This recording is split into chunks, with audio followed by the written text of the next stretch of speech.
आपका टेस्ट भी है, याद है ना? Yes sir. हाँ, इस संडे मैथ्स का टेस्ट है। कौन सा टॉपिक है? फंक्शन और इनवर्स ट्रिग्नोमेट्रिक फंक्शन। दोनों अच्छे से बच्चों कर लेना प्रैक्टिस। जो जो भी आपको मैंने सारा मॉड्यूल डीपीपी के सॉल्यूशन सब कुछ सेंड कर रखे हैं, ठीक है? कुछ क्वेश्चन हो सकता है उसमें से नहीं बन रहे होंगे, तो अगली क्लास में अपन डाउट डिस्कशन रखेंगे सबका। मैं ग्रुप में भी डाल भी दूंगा। जो अगली क्लास होगी अपने, उसमें अपन जितना भी आपको डीपीपी में पुरानी दी है या फिर जो भी मॉड्यूल दी है, आप एक बार और जिसने नहीं सॉल्व कर रखा है उनके पास एक चांस और है कि वो सॉल्व कर ले, और जिसने कर रखा है सॉल्व वो एक बार अपने देख ले कि क्या क्या डाउट्स रह गए थे। तो कल की क्लास में आप पुराना इनवर्स ट्रिग्नोमेट्रिक फंक्शन और फंक्शन से जो जो भी आपके डाउट है, आप कल वाली क्लास जो भी होगी अगली क्लास अपनी, उसमें पूछ लेना, ठीक है? तो अगली 2 क्लास में अपन इन्हीं 2 जो टॉपिक अभी टेस्ट में आने वाले हैं उन्हीं का रिवीजन करेंगे प्रॉपर्ली। मैं चाहता हूं आप अपने सारे डाउट्स क्लियर करो और टेस्ट में ज्यादा से ज्यादा नंबर लेके आओ। क्लियर है? Yes sir. हाँ, देखो इनवर्स ट्रिग्नोमेट्री ऑलरेडी छोटा सा ही टॉपिक है, ज्यादा उसमें कुछ है नहीं। फंक्शन में थोड़ी टॉपिक्स ज्यादा है, उसमें से भी जो प्रॉपर्ली आप चीजें थोड़ा देख लेना। डोमेन रेंज के प्रॉब्लम हो गए, 1 1 ऑन 2 वाले टॉपिक हो गया। फिर आपका और क्या टॉपिक होते हैं? हाँ, ये बच्चे टाइप्स ऑफ फंक्शन 2 हो गया, जिसमें अलग अलग टाइप्स ऑफ फंक्शन आपको बता रखे हैं, ठीक है? तो इन सारे टॉपिक्स को बहुत प्रॉपर्ली देख लेना। तो function and inverse trigonometric function, यही 2 टॉपिक है, ध्यान रखना, रिलेशन नहीं है। क्लियर है? इन 2 टॉपिक को अच्छे से पढ़ लेना, ठीक है? चलो अब स्टार्ट कर लेते हैं। और किसी को कुछ बोलना है? कोई दिक्कत, डाउट, कोई प्रॉब्लम? एनीवन? एनीवन? सब ठीक है? Yes sir. चलो, तो अपना जो टॉपिक है नेक्स्ट, मैट्रिसेस। इसमें जो मैट्रिसेस के अंदर सब टॉपिक है जो हमको पढ़ने हैं वो ये सारे, कि मैट्रिक्स क्या होता है, मैट्रिक्स को डिफाइन करेंगे, उसके क्या क्या टाइप होते हैं, टाइप्स ऑफ मैट्रिसेस। अलजेब्रा मतलब एडिशन, सब्ट्रैक्शन, मल्टीप्लिकेशन। 2 मैट्रिक्स को कैसे ऐड करें, कैसे सब्सट्रैक्ट करें, कैसे मल्टीप्लाई करें। मैट्रिसेस और डिटरमिनेंट में क्या रिलेशन होता है, ये हम होगा तो बाद में करेंगे। फिर पढ़ेंगे ट्रांसपोज, फिर कुछ special type of matrix, adjoint and inverse, elementary operation इस बार सिलेबस से हट चुका है, ये एलिमिनेट कर सकते हो, and system of linear equation, ठीक है? इसको अपन क्रैमर रूल से पढ़ेंगे। इसमें जो हाईली इंपॉर्टेंट टॉपिक है वो एक तो आपका ये, और दूसरा ये, ठीक है? और तीसरा ये डिटरमिनेंट में आएगा इंपॉर्टेंस इसका, ये यहाँ पे हम पढ़ेंगे, मैट्रिक्स की मदद से नहीं करेंगे, हम डिटरमिनेंट में देखेंगे इस टॉपिक को। इस पूरे टॉपिक में एक तो एडजॉइन इनवर्स और ये मैट्रिक्स, उसका अलजेब्रा और उस पे क्वेश्चन, हायर पावर वाले क्वेश्चन। यहीं से एक क्वेश्चन गारंटी आने वाला है, एक क्वेश्चन इन दोनों में से किसी ना किसी एक पे आएगा ही, ये कंफर्म है। इसलिए इस चैप्टर को अच्छे से करना है। फिर एक क्वेश्चन आपका डिटरमिनेंट से आएगा, सिस्टम ऑफ इक्वेशन से, और प्रॉपर्टी ऑफ डिटरमिनेंट। क्लियर है? चलो, कोई मुझे बताएगा मैट्रिसेस का मतलब क्या होता है? आपने कभी पढ़ा या फिर कुछ थोड़ा बहुत पता हो इसके बारे में कि क्या होता है मैट्रिसेस, वो क्या होता है इस चैप्टर में, क्या है मतलब, ये चैप्टर क्यों पढ़ा जा रहा है? Anyone? Sir large amount data को अरेंज करने के लिए यूज करते हैं। हाँ, ये भी बोल सकते हो कि हमें पता का बहुत लार्ज डेटा है तो उसको प्रॉपरली रो या कॉलम में एक एरे में अरेंज करने का जो तरीका होता है वो मैट्रिसेस होता है, ठीक है? और हाँ, और बताओ एनीवन एल्स, और किसी को कुछ पता हो तो इसके बारे में? हाँ, तो एक तो आपने ये सही बताया कि जो डेटा होता है उस डेटा को एक प्रॉपर रो या कॉलम में अगर ढंग से अरेंज करूं उसको मैं मैट्रिसेस बोलता हूं। क्या बोलता हूं? मैट्रिसेस। क्लियर है? इसके अलावा इसके एप्लीकेशन बहुत वास्ट है, मैथमेटिक्स में तो है ही सही, दूसरी फील्ड में भी बहुत सारे एप्लीकेशन, ठीक है? वो सारे एप्लीकेशन आपको पता होना चाहिए। और ये ऐसा चैप्टर है जो आगे जाके इंजीनियरिंग में भी बहुत अच्छे से आपको पढ़ाया जाएगा, पूरा एक सेमेस्टर पढ़ाया जाता है। इसके बहुत सारे एप्लीकेशंस हैं, उन एप्लीकेशन को आप चाहो तो आज घर जाके अभी लेक्चर के बाद एनसीईआरटी की इंट्रोडक्शन पढ़ना। क्या पढ़ना? एनसीईआरटी का इंट्रोडक्शन। और आज का आपके क्लास का होमवर्क भी यही रहेगा, डीपीपी आज की क्लास की।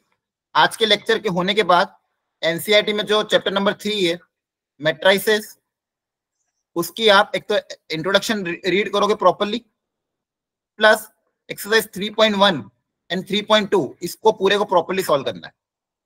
किसको 3.1 और 3.2 ये बहुत जरूरी है बच्चों करना।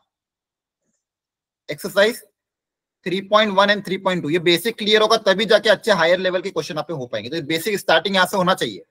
इसलिए आज मैं डीपीपी नहीं दूंगा आपको, डायरेक्टली आपको क्या करना, आज के लेक्चर के बाद एनसीईआरटी की दोनों एक्सरसाइज को प्रॉपर्ली सॉल्व कर लेना। इसकी अगर अच्छे से प्रैक्टिस हो गई ना तो आगे आपको कैलकुलेशन आपका फास्ट होगा और आगे जब जेई के अपन क्वेश्चन करेंगे उसमें दिक्कत कम आएगी।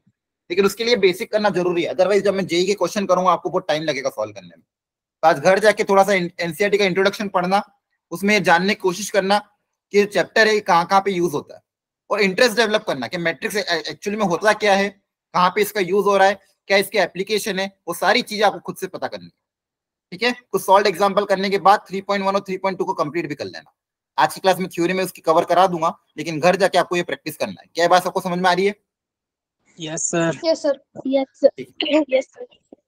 ठीक है, अब फटाफट ये कल देखो, ये स्टार्टिंग के जो तीन है सब डिस्क्राइबिंग वगैरह, ये इतना कुछ ज्यादा डिटेल में इसको जानना, बस नाम पता होना चाहिए। फटाफट मैं कवर कर रहा हूँ, बाकी आप एनसीईआरटी रीड करोगे तो आपको और क्लैरिटी आ जाएगी।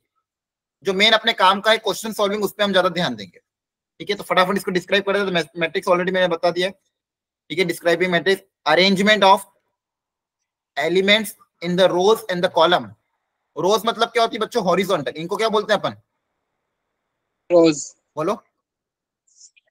रोज। ये सब क्या है? आपकी रोज है ना?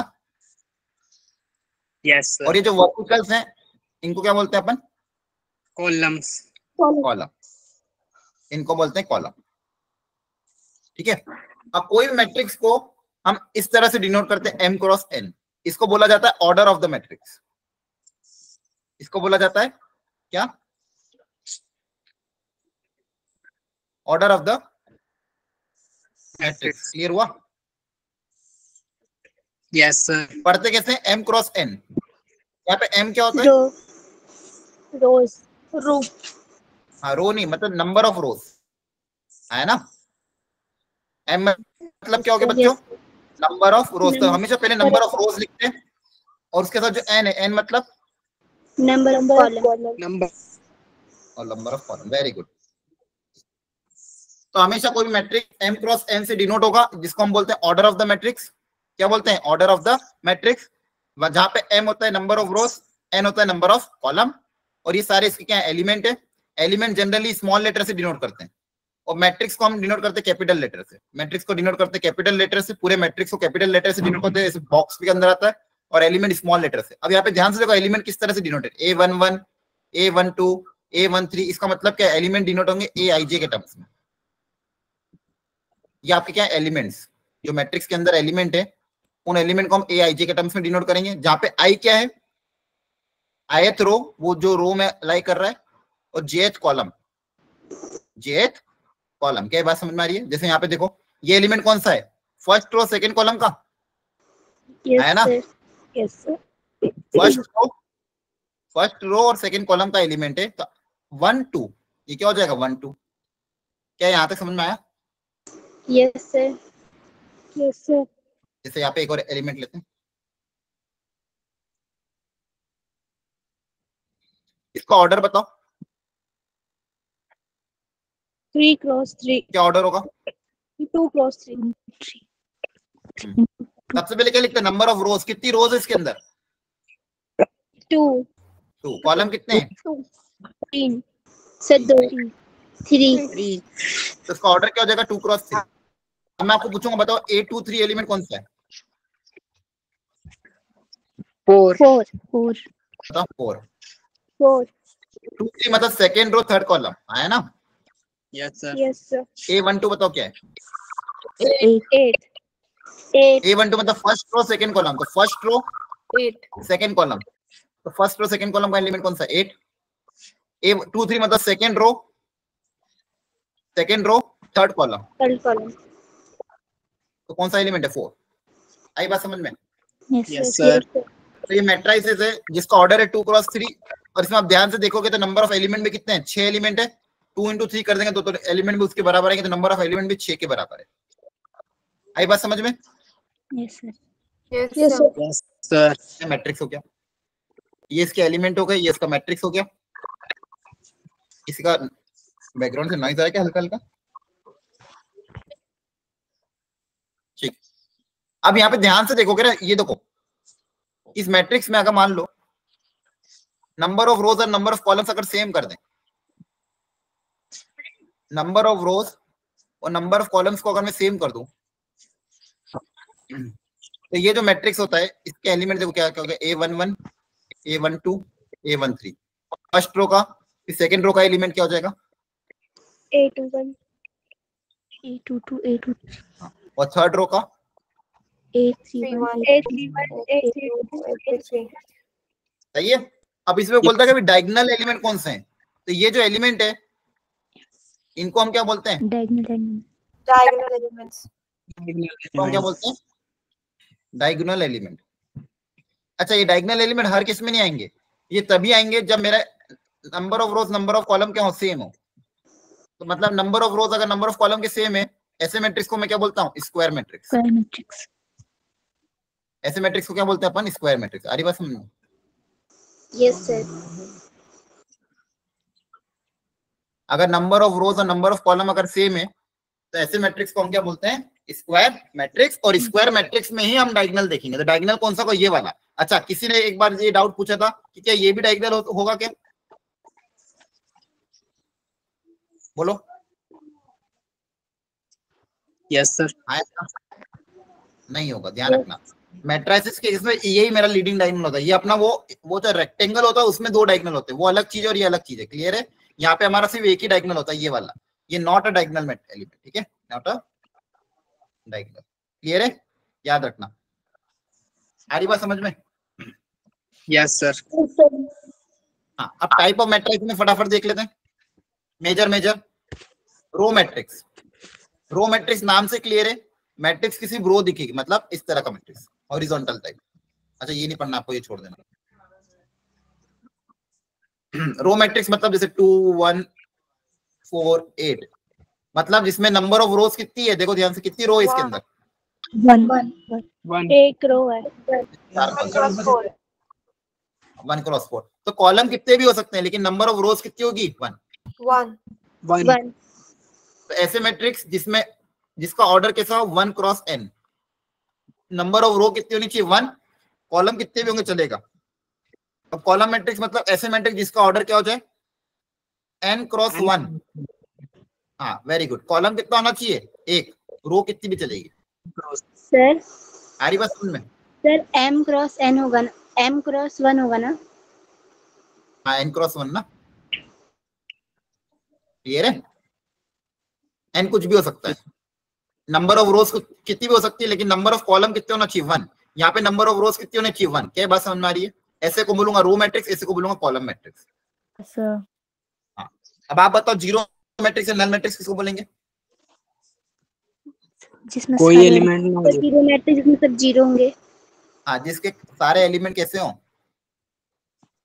जीरो। जिसके सारे एलिमेंट कैसे होंगे? जीरो होंगे। ऐसे को मैं क्या बोलूंगा? Zero matrix. क्लियर है?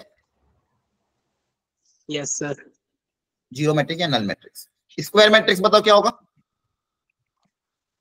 सर जिसमें m is equal to n, number of rows और number of same. Number of rows और नंबर ऑफ कॉलम सेम है तो बोलेंगे स्क्वायर मैट्रिक्स। इसमें किसी को कोई डाउट तो नहीं है? Anyone? No sir. No sir. अब टाइप्स ऑफ मैट्रिक्स में एक और टाइप होता है स्क्वायर मैट्रिक्स को भी कुछ और टाइप्स होते हैं, ध्यान से देखो। एक और ट्रायंगुलर मैट्रिक्स, और उसमें भी दो इंपॉर्टेंट जो हमको पढ़ना है, अपर ट्रायंगुलर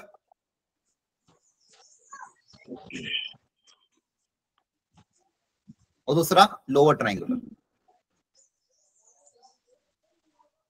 अब अपर ट्रायंगुलर का मतलब क्या होता है? ऐसा मैट्रिक्स, ऐसे स्क्वायर मैट्रिक्स को अपर ट्रायंगुलर कब बोलेंगे? अब देखो ध्यान से, जिसमें अपर ट्रायंगल है ना, तो डायगोनल के नीचे वाले सारे एलिमेंट जीरो और बाकी सारे एलिमेंट डायगोनल के ऊपर होना चाहिए। जैसे मान लो कोई डायगोनल बना दिया यहाँ पे A11, A12, A13, A21, sorry यहाँ पे डायगोनल के एलिमेंट बना दिए, कुछ भी ले लो, मान लो 2 3 1 5 8 9। ये अब ये अपर ट्राइंगल कब होगा? ऊपर कुछ भी एलिमेंट उससे फर्क नहीं पड़ता, लेकिन अपर ट्राइंगल होने के लिए डायगोनल के नीचे वाले तीनों एलिमेंट ये कैसे होने चाहिए? जीरो। ऐसा ऐसा दिखने वाला जो भी मैट्रिक्स होगा उसको क्या बोलेंगे? अपर ट्राइंगल। यहाँ पे दो ट्राइंगल बन रहा है ऐसे, है ना, इसको क्या बोलेंगे? Yes. अपर ट्राइंगल। यहाँ पे डायगोनल के नीचे वाला एलिमेंट कैसे होंगे? जीरो। क्या बात समझ में आ गई? Yes, sir. अब लोअर ट्राइंगल में क्या होगा? ऊपर वाले एलिमेंट जीरो हो जाएंगे, ट्राइंगल लोअर में बनेगा 2 1 5 0 -2 1। नीचे में जीरो होगा चलेगा, उससे कुछ फर्क नहीं पड़ता, बस मेरे अपर में क्या होना चाहिए? जीरो। ये जीरो, ये जीरो, ये 3 जीरो होना कंपलसरी। बाकी यहाँ पे कुछ भी हो सकता है, यहाँ पे जीरो भी हो सकता है, कोई भी एलिमेंट भी आ सकता है। इसको क्या बोलेंगे? Lower triangle. इसको क्या बोलेंगे? Lower triangle. आगे बात समझ में? Yes sir. Yes, sir. एक और टाइप होता है स्क्वायर का, that is diagonal matrix. Square matrix का एक और type diagonal matrix. Diagonal matrix को भी ध्यान समझो। डायगोनल मैट्रिक्स के बारे में ये बोला गया है, ऐसे n क्रॉस n मैट्रिक्स को डायगोनल मैट्रिक्स बोलेंगे जिसमें एलिमेंट सिर्फ डायगोनल में हो, डायगोनल के अलावा जितने भी एलिमेंट है वो सारे जीरो होना चाहिए। डायगोनल में कुछ भी होगा चलेगा, डायगोनल में कुछ भी होगा चलेगा, लेकिन डायगोनल के अलावा जितने भी एलिमेंट है वो कैसे होने चाहिए? डायगोनल के अलावा जितने भी एलिमेंट अगर वो जीरो हो गए तो ऐसे मैट्रिक्स को क्या बोलूंगा मैं? Diagonal matrix. मान लो -2 रख दिया, यहाँ पे 5 रख दिया, मानो या 0 रख दिया, उससे फर्क नहीं पड़ता। डायगोनल के अलावा जो बचे हुए तीनों एलिमेंट है, ऊपर तीनों नीचे के 3, ये सब कैसे होने चाहिए? जीरो होने चाहिए। ऐसे मैट्रिक्स को क्या बोलेंगे? Diagonal matrix. आगे बात समझ में? Yes, sir. Yes sir. और डायगोनल का ही सब पार्ट एक और होता है जिसको बोलते हैं स्केलर। डायगोनल का एक सब पार्ट होता है स्केलर मैट्रिक्स। अब स्केलर मैट्रिक्स क्या है? डायगोनल का ही टाइप है, तो डायगोनल का ही टाइप है तो डायगोनल की डेफिनेशन को तो सेटिस्फाई करेगा ही। क्या है डायगोनल की डेफिनेशन? कि इन सबको तो पहले जीरो रख दो, है ना। डायगोनल का ही टाइप है ना स्केलर मैट्रिक्स, तो इन सबको तो क्या रख दे? पहले जीरो। अब स्केलर होने के लिए प्रॉपर्टी ये है कि जो डायगोनल के तीनों एलिमेंट ये सेम होना चाहिए। मान लो कुछ भी सेम रख दो, बी बी बी, तीनों के तीनों एलिमेंट कैसे होने चाहिए? सेम होने चाहिए। जैसे बी की वैल्यू 5 4 2 -1 -3 कुछ भी हो सकता है। क्लियर है? Yes sir. Yes, sir. लेकिन ये डायगोनल का एक टाइप है जिसमें इस प्रॉपर्टी क्या है कि डायगोनल के सारे एलिमेंट कैसे होंगे? सेम, और बचे हुए सारे एलिमेंट क्या हो जाएंगे? जीरो। आ रही बात समझ में? Yes sir. अब इसी का एक और सब पार्ट होता है आइडेंटिटी मैट्रिक्स।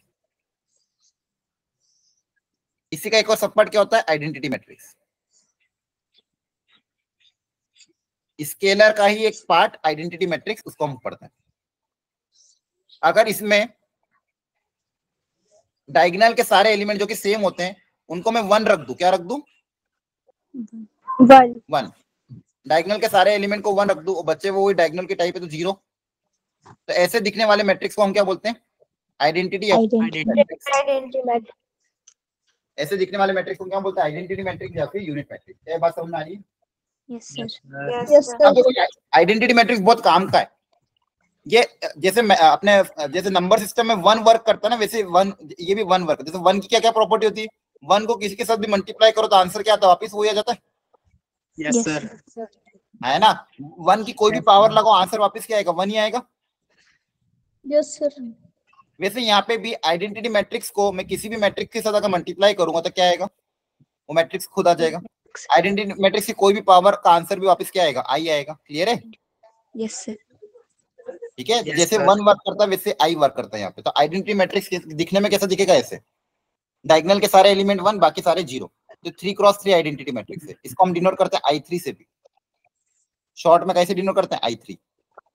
अगर मैंने लिखा I2 का मतलब क्या हो जाएगा? 2 क्रॉस 2। तो 2 क्रॉस 2 का आइडेंटिटी मैट्रिक्स कैसे दिखेगा? ऐसे। आई बात समझ में? Yes sir.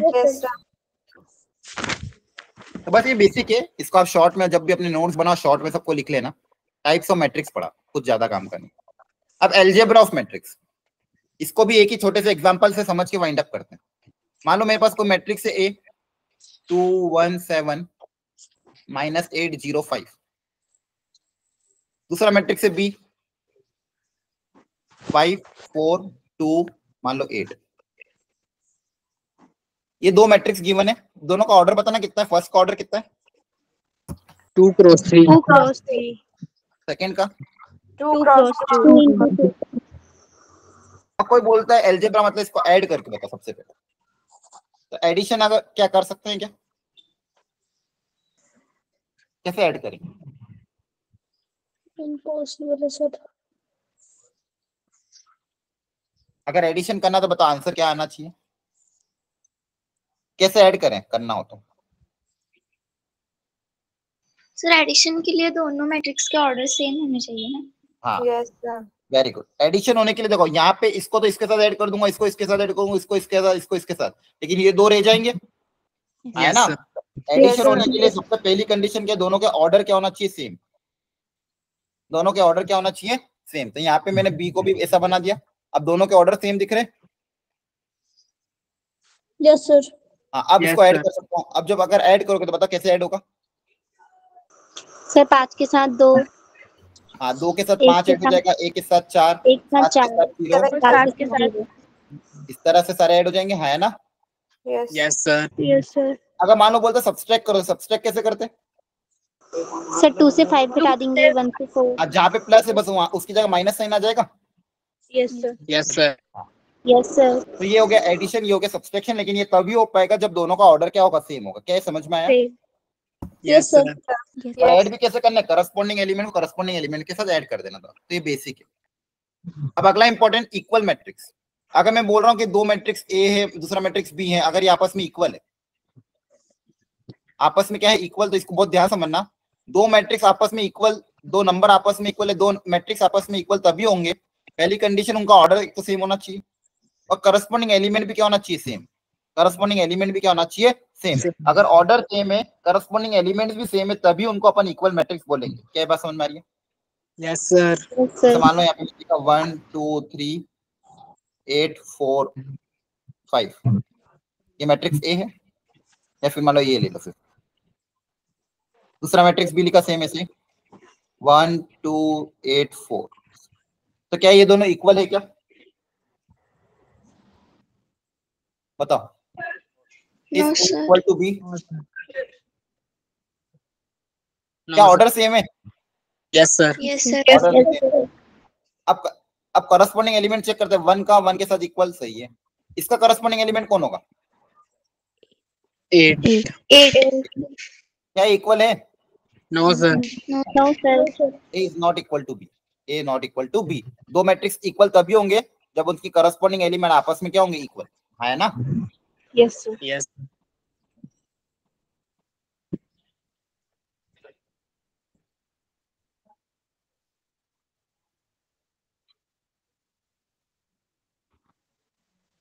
अगर ये दो मैट्रिक्स इक्वल है तो एक्स और वाई की वैल्यू बताओ। x की 8 y की 4। 4 8 और y की 4। हाँ करस्पॉन्डिंग एलिमेंट को इक्वेट कर दोगे, 8 को किससे इक्वेट कर दोगे, इसके साथ x कितना आ जाएगा, 8, 8 और y Yes, माइनस sir. किसके बराबर होगा, 1 1, तो y कितना आ जाएगा, 4 आ रहा समझ में? तो दो मैट्रिक्स Yes, अगर sir. इक्वल है तो उनके करस्पॉन्डिंग एलिमेंट्स को आपस में इक्वल कर दो। यहाँ तक कोई डाउट है तो पूछो एनीवन। नो सर ठीक है, चलो अब क्वेश्चंस पे आते हैं। इसको सॉल्व करो शांति से, मुझे फाइनल प्रॉपर आंसर बताना है एक्स और वाई की वैल्यू क्या है।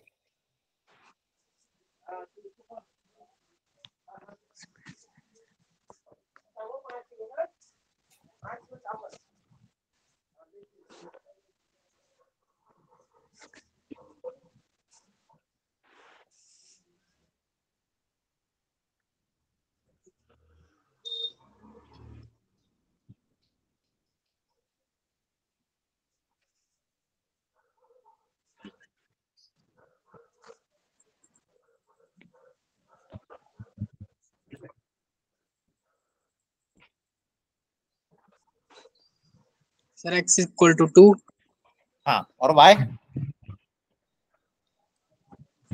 वाई कितना आ रहा है, बाकी लोग भी करो। अच्छा पहला जो एलिमेंट है 2x + 1, इसको कैसे इक्वेट करेंगे, x x + 3 से। Very good. तो यहाँ से x कितना आ जाएगा, 2 आ रहा है, यस सर। ठीक है। सर y भी 2, सेकेंड, ये 3y को किससे इक्वेट करेंगे, y² + 2। y² + 2 से। x स्क्वायर यहाँ से y में क्वाड्रेटिक आ जाएगी, यहाँ से y की दो दो वैल्यू आई क्या, कौन कौन सी? 1 और 2, 1 1 और 2, 1 और 2।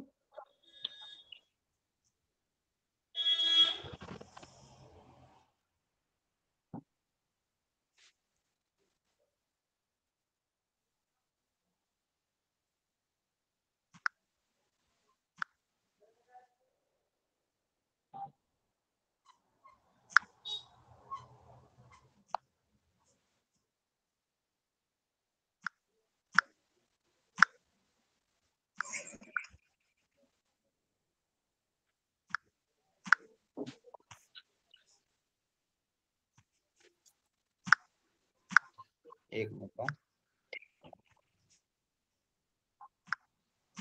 हेलो सॉरी, इसका वॉइस ब्रेक हो गई थी। हेलो, अभी आवाज आ रही है आपको? Yes sir. Yes sir. बीच में कनेक्शन लॉस्ट हो गया था, सॉरी। तो यहाँ से y की वैल्यू आ रही है। अब मुझे बताओ फाइनल आंसर में क्या लिखो? x इक्वल टू क्या आएगा, y इक्वल टू क्या आएगा? x is equal to 2। Final answer में x इक्वल टू 2, ठीक है, और y 1। y को 1 क्या रखेंगे? 2 बोलो। 2 2। 1 रखूं, 2 रखूं, 1,2,3 रखूं, या फिर 3 रखूं? बताओ क्या आएगा आंसर?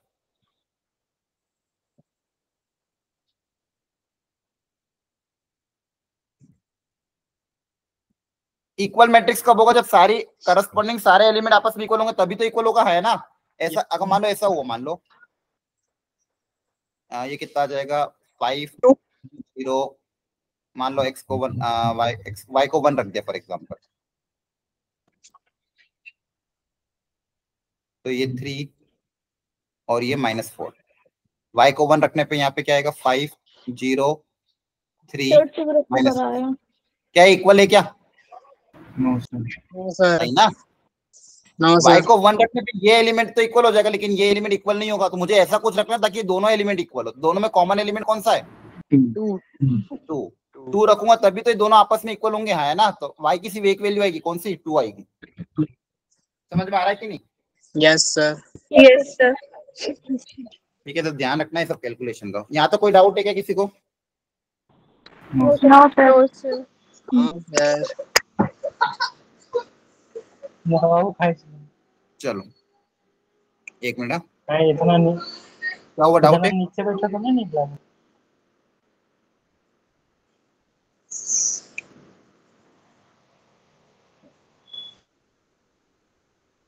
ठीक है, अब देखो कुछ फॉर्मूलाज, कुछ आइडेंटिटीज आपको सिखा रहा हूं मैं। ध्यान से देखो,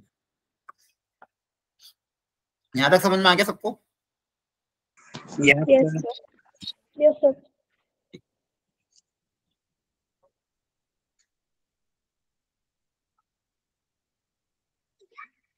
एक बेसिक मैथ में कॉन्सेप्ट होता है, वो मैं आपको समझा रहा हूँ, उसके बाद हम क्वेश्चंस पे आएंगे। समझो अच्छे से। आपने एक आइडेंटिटी पढ़ी होगी, a cube plus B cube plus C cube -3abc, है ना? पढ़िए।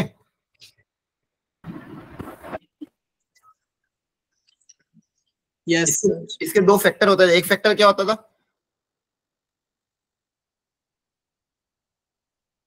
और दूसरा फैक्टर?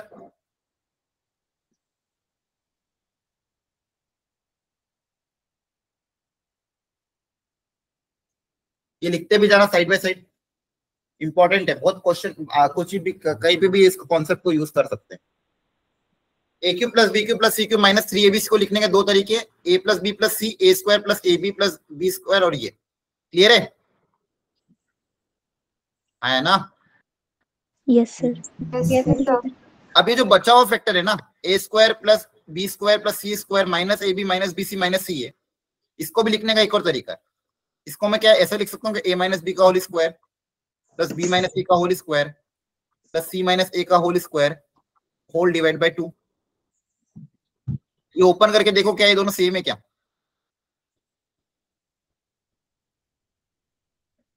क्या ये जो बचा हुआ फैक्टर है इसको इस तरह से लिखा जा सकता है? क्रॉस चेक करो, ये ओपन करने के बाद 2 से अगर डिवाइड करेंगे तो यही बनेगा, यस सर। है ना? तो ध्यान रखना, तो जो सेकंड फैक्टर है इसको भी इस तरह से लिखा जा सकता है।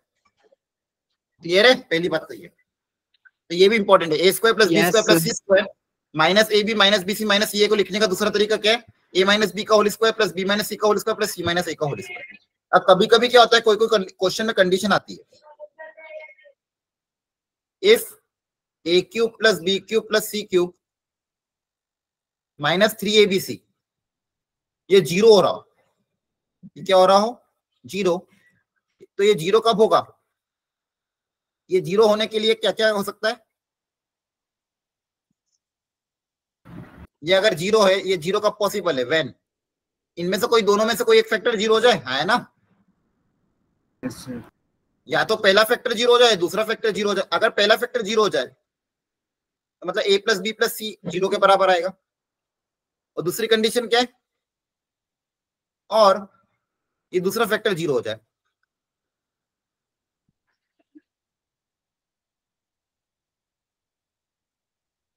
अच्छा, ये जो दूसरा फैक्टर 0 अगर हो रहा है तो यहां से क्या कंडीशन है? ये 0 कब होगा? ये 0 कब होगा? देखो 3 नंबर का स्क्वायर का सम, 3 नंबर का स्क्वायर एक तो always positive greater than equal to 0 होता है ना? किसी भी नंबर का स्क्वायर हमेशा ग्रेटर देन इक्वल टू 0 होता है। तो अगर उनका सम 0 के बराबर आ रहा है, किसी भी 3 नंबर के स्क्वायर का सम अगर 0, 3 पॉजिटिव क्वांटिटी के स्क्वायर का सम अगर 0 आ रहा तो तभी पॉसिबल है जब वो तीनों 0 होंगे, है ना? Yes sir. किन्हीं भी 3 पॉजिटिव क्वांटिटी का सम 0 अगर आ रहा है तो तभी पॉसिबल है जब तीनों को 0 होना पड़ेगा। तो इन तीनों को 0 होना पड़ेगा, मतलब यहां से क्या आ जाएगा? a equal to b equal to c. दूसरी कंडीशन क्या आ जाएगी? सेकंड कंडीशन क्या आ जाएगी? Either a plus b plus c is 0 और a equal to b equal to c. इन दोनों में से कोई एक कंडीशन पे a cube plus B cube plus C cube minus 3bc की वैल्यू क्या आएगी? 0 के बराबर। इसके बराबर आएगी 0 के बराबर। तो इसके अब यहाँ पे समझने वाली चीज क्या थी? इसके 0 होने के 2 कारण हो सकते हैं, या तो a प्लस बी प्लस सी 0 हो जाए या फिर a b c आपस में क्या हो जाए? बराबर आ जाए, है ना? पहली चीज। दूसरी चीज आपने यहाँ पे क्या देखा है कि a square plus B square plus c square minus a b minus b c minus c a को मैं क्या लिख सकता हूँ? a माइनस बी का whole square plus b minus c का whole square plus c minus a का whole square. ये लिखने का एक और तरीका हो सकता है। आ रही बात समझ में? और ये क्वांटिटी 0 कब होगी? जब ए बी सी आपस में बराबर होंगे। जब ए बी सी आपस में क्या होंगे? बराबर होंगे। एक बार ध्यान से देख लो, ये क्लियर है कि नहीं?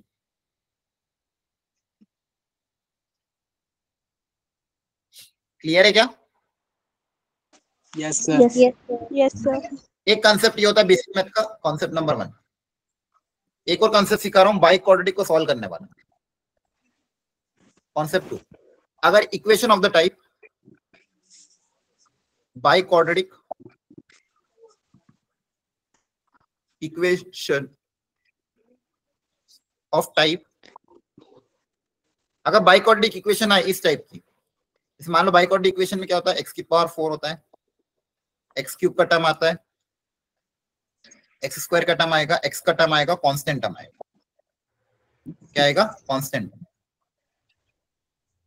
तो देखो जनरली बाई क्वाड्रेटिक इक्वेशन को सॉल्व करना बहुत टफ है, लेकिन अगर कुछ स्पेशल टाइप के आगे, जैसे स्पेशल टाइप मतलब अगर मान लो कोएफिशिएंट सेम, जैसे फर्स्ट टर्म का कोएफिशिएंट लास्ट टर्म के कोएफिशिएंट से सेम होना चाहिए, इसका कोएफिशिएंट सेम हो, फिर आगे से दूसरा कोएफिशिएंट पीछे से दूसरे वाले के साथ कोएफिशिएंट क्या होना चाहिए? सेम। और तीसरा कुछ भी हो सकता है। अगर इस टाइप की इक्वेशन हो तो इस टाइप की इक्वेशन को हम सॉल्व कर सकते हैं। कैसे सॉल्व करोगे? ध्यान से देखो। स्पेशल टाइप में क्या दिख रहा है? ये वाला टाइप कब आएगा? जब ये वाला पहला कोएफिशिएंट इस कांस्टेंट टर्म के बराबर हो, आगे से दूसरा कोएफिशिएंट पीछे के दूसरे कोएफिशिएंट के साथ बराबर हो। अगर इस टाइप की इक्वेशन हो तो इसको सॉल्व करने का बहुत अच्छा तरीका होता है, वो तरीका ध्यान से समझना, ठीक है? ये सारा बेसिक मैथ का पार्ट है, तो मैं अभी सिखा रहा हूँ। अब देखो जो सेम कोएफिशिएंट है उनको साथ में कलेक्ट कर लो। पहले तो x की power 4 plus a plus B X cube plus C X square plus B X equal to 0। जो सेम कोएफिशिएंट वाले हैं, सॉरी यहाँ पे क्या आएगा? सेम कोएफिशिएंट कौन कौन सा था? B X plus C X square equal to 0। सही है? Yes sir. Yes sir. जो भी सेम कोएफिशिएंट ए को साथ में ले लिया, बी को साथ में ले लिया, सी को अलग कर दिया। अब ध्यान से देखना, अब इसको सॉल्व करने के लिए क्या करना? Divide completely by x square. पूरी इक्वेशन को एक्स स्क्वायर से डिवाइड कर दो। पूरी इक्वेशन को अगर आप एक्स स्क्वायर से डिवाइड करोगे, ध्यान से देखना बच्चों, क्या यहाँ से ए कॉमन, इसको एक्स स्क्वायर से डिवाइड करोगे तो यहाँ पे क्या बचेगा? सही है। Yes, sir. यहाँ पे बी कॉमन, एक्स स्क्वायर से डिवाइड करोगे तो क्या बचेगा? और यहाँ पे एक्स स्क्वायर से डिवाइड करोगे तो क्या बचेगा? क्या समझ में आया? Yes, sir. हम सीख क्या रहे हैं? सॉल्यूशन निकालना सीख रहे हैं। इस तरह की बाई क्वाड्रेटिक इक्वेशन का सॉल्यूशन निकालने का तरीका। अब देखो ध्यान से, यहाँ पे बहुत अच्छी टर्म क्रिएट हो गई है। ये टर्म को ध्यान से देखो, एक्स स्क्वायर प्लस 1/x² और x प्लस 1/x। ये थोड़ी फैमिलियर है ना? अब मैं क्या करूंगा, Yes, sir. इस स्टेप के बाद x प्लस 1/x को t मान लूंगा। x प्लस 1/x को क्या मान लूंगा? t। दोनों तरफ अगर मैंने स्क्वायरिंग करी, a² plus b² plus 2ab जब करूंगा इक्वल टू t² आ जाएगा, है ना? Yes, sir. तो यहां से मेरे पास x² प्लस 1/x² की वैल्यू भी कितनी आ जाएगी? T square. t² minus 2। क्या बात समझ में आ रही है? Yes, sir. अब देखो पूरी इक्वेशन टी में क्वाड्रेटिक है, टी में कन्वर्ट हो जाएगी। ध्यान से देखना, इसको क्या माना था? टी माना था, तो पूरी इक्वेशन देखो किस में कन्वर्ट हो गई? a into x² plus 1/x² की जगह क्या आ जाएगा? t² minus 2 plus b into, इसको t माना था, प्लस c इक्वल टू 0।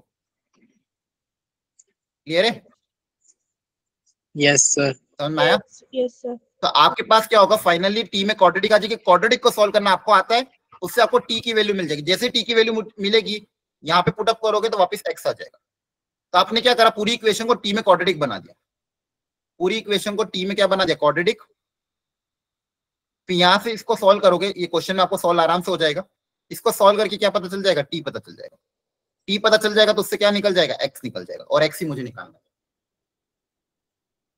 ध्यान से देख लो इसको अच्छे से। क्या दोनों कॉन्सेप्ट समझ में आए? Yes, sir. बाइक देखो, हर बाई क्वाड्रेटिक को सॉल्व करना टफ होता है, लेकिन अगर इस टाइप की बाई क्वाड्रेटिक आती है, ऑब्जर्वेशन क्या होना चाहिए? ये और ये सेम होना चाहिए, आगे से दूसरा टर्म, पीछे से दूसरा टर्म सेम होना चाहिए, कांस्टेंट टर्म अलग होना चाहिए। तो इस तरह से कलेक्ट करो, x प्लस 1/x को t मानो, सिंप्लीफाई करो, सॉल्व कर लो। सेकंड यहाँ पे क्या ऑब्जर्वेशन लगाया कि इस तरह की इक्वेशन है, a² plus b² plus c² minus ab minus bc minus ca को लिखने का एक और तरीका क्या होता है? ये होता है। तो एक और कंडीशन क्या बनेगी? अगर ये जीरो है, इसके जीरो होने के दो कारण हो सकते हैं, या तो पहला factor a plus b plus c zero हो जाए, या फिर दूसरा जीरो हो जाए। दूसरा कब जीरो होगा? जब a equal to b equal to क्या होगा? c होगा। ये सारे बेसिक कंसेप्ट है बेसिक मैथ के। क्या दोनों समझ में आए? Yes, sir. Yes, sir. ठीक है, अब मैं क्वेश्चन करा रहा हूँ, इनका यूज देखो यहाँ पे भी क्वेश्चन में कैसे हो सकता है वो देखो। चलो इस क्वेश्चन को सब शांति से सॉल्व करो, मुझे फाइनल आंसर बताओ, एक्स का आंसर क्या आएगा? रियल नंबर एक्स इतना रहा फाइनल। आराम से 2 मिनट का टाइम ले लो, लेकिन अच्छे से सॉल्व करो।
यस ऑल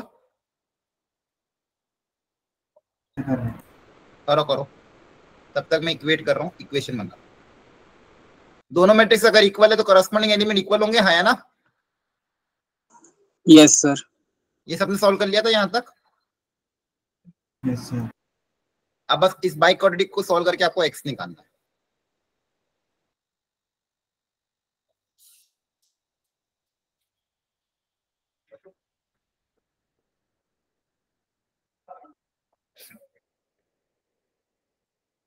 जैसे मैंने अभी सिखाया था वैसे सॉल्व करना। सेम कोफिशिएंट वाले को साथ में कलेक्ट कर लेना। सेम कोफिशिएंट वाले को साथ में कलेक्ट कर लेना। तो x की पावर 4 के साथ बताओ किसको रखे? 1 सर -1। +1 ना, ये -1 इधर आके +1 हो जाएगा, है ना? यस दोनों कोफिशिएंट कितना है? 1 है। फिर -2x³ के साथ किसको रखे? 2x minus 3 -2x। और 3x² को अलग। अब क्या करेंगे? सर x² से भाग। वेरी गुड, पूरे को x² से डिवाइड कर दोगे।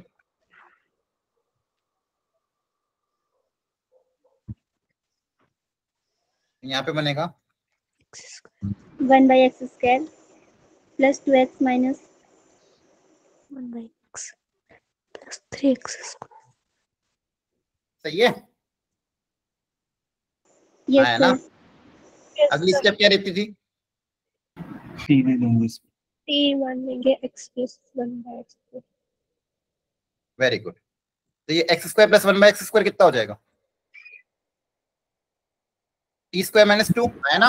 Yes, sir. Yes sir. Minus का 2t + 3 = 0। सही है? Yes, sir. यहाँ से इक्वेशन क्या बनेंगे? t² - 2t + 1 = 0। इसके फैक्टर क्या है? 1 1। 1 1। t - 1 का होल स्क्वायर है ये, है ना? Yes sir. यहाँ से t की एक ही वैल्यू आएगी क्या? 1 तो t आ गया 1। अब x पता करो कितना आएगा। x की कितनी रियल वैल्यू आ रही है? फिर क्या रियल वैल्यू? रियल वैल्यू आ रही कि भी नहीं? तो t आपका 1 आया। t किसको माना था? इसको। तो यहां से क्या करोगे? t = 1 मतलब x + 1/x = 1।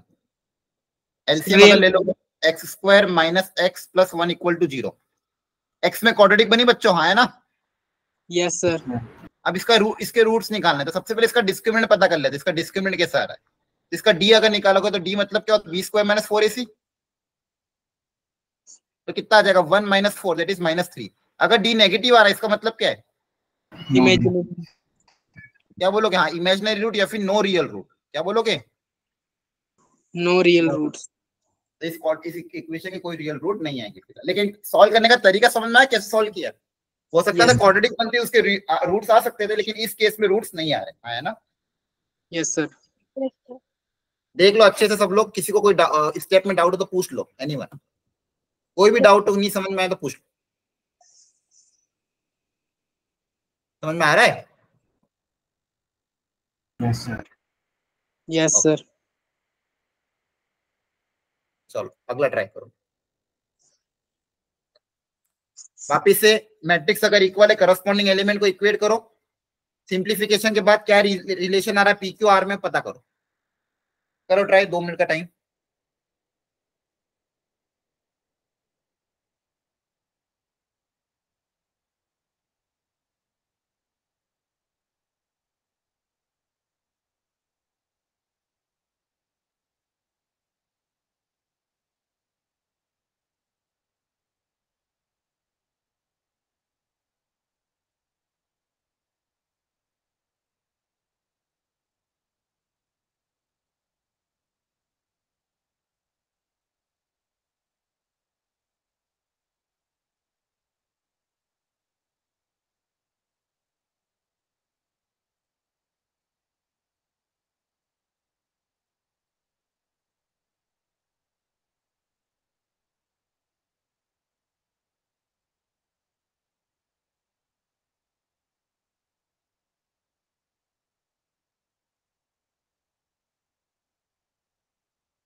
आया रिलेशन?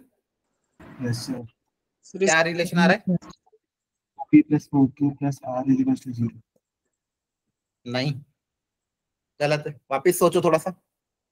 यहाँ पे अगर दोनों मैट्रिक्स इक्वल है तो क्या इक्वल होगा? A is equals to sir 4p minus 16q का होल स्क्वायर।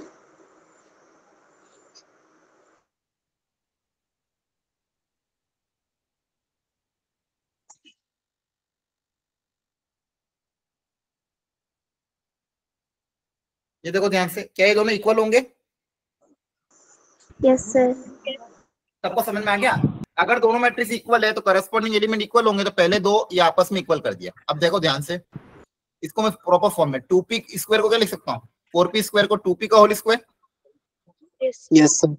4Q. 4q का होल स्क्वायर प्लस r का स्क्वायर। अब ये सब इधर आके माइनस हो जाएंगे। अब देखो 8pq बेसिकली क्या है? 2p और 4q का प्रोडक्ट है। Yes sir. 4qr क्या है? 4q और r का प्रोडक्ट है। Yes sir. और 2rp क्या है? 2p और r का प्रोडक्ट है। इक्वल टू क्या हो जाएगा? 0 है ना? Yes sir. ये कौन सी आइडेंटिटी लग रही है यहाँ पे? A square plus B square plus c square minus a b minus b c minus c है। A square plus B square plus c square minus a b minus b c minus c है, equal to क्या? 0। इसको लिखने का एक और तरीका क्या बताया था? ए माइनस बी का होल स्क्वायर। हाँ, ये इसको लिखने का तरीका क्या था? 1/2 ए माइनस बी का होल स्क्वायर, तो 2p माइनस 4q का whole square plus b minus c का whole square plus c minus a का होल स्क्वायर आया ना? Yes sir. Whole divide by 2 equal to 0। Again वही चीज, 3 नंबर के स्क्वायर का सम अगर 0 हो रहा है, वो 0 कब पॉसिबल है? जब तीनों को 0 होना पड़ेगा। Yes sir. तो ये 0 तब पॉसिबल है जब तीनों को आपस में 0 होना पड़ेगा, या फिर तीनों आपस में क्या हो जाए? इक्वल हो जाए। तीनों नंबर मतलब ए बी सी आपस में क्या हो जाए? इक्वल। तभी ये आंसर क्या आएगा? 0। मतलब 2p equal to 4q equal to r। ये तीनों में रिलेशन आ गया। आई बात समझ में? Yes, sir. यस। ये यही सिखाया था अभी। तो इन दोनों का देखो किस तरह से यूज करवा लिया आपके, है ना? दोनों क्वेश्चन तो बेसिक मैथ के बेसिक जो कैलकुलेशन वाले क्वेश्चन है, इनका कैलकुलेशन में भी यूज हो सकता है। ठीक है? यस कोई सर। डाउट है यहाँ तक? कोई डाउट है यहाँ तक? No sir. ठीक है। नेक्स्ट है स्केलर मल्टीप्लिकेशन। नेक्स्ट कॉन्सेप्ट क्या है? Scalar multiplication of matrix. किसी मैट्रिक्स को मैं स्केलर से अगर मल्टीप्लाई कर दूं तो क्या होगा? हर एलिमेंट उस के से मल्टीप्लाई हो जाएगा। ध्यान रखना, कोई यहाँ पे मैट्रिक्स था, उसको मैंने किसी के से मल्टीप्लाई किया तो क्या हुआ? सारे के सारे एलिमेंट के से मल्टीप्लाई हो गए। और वाइस वर्सा भी, अगर के कॉमन लूंगा तो हर एलिमेंट से के क्या आएगा? कॉमन आएगा। आ रही बात समझ में? Yes sir. इसे यहां से मान लो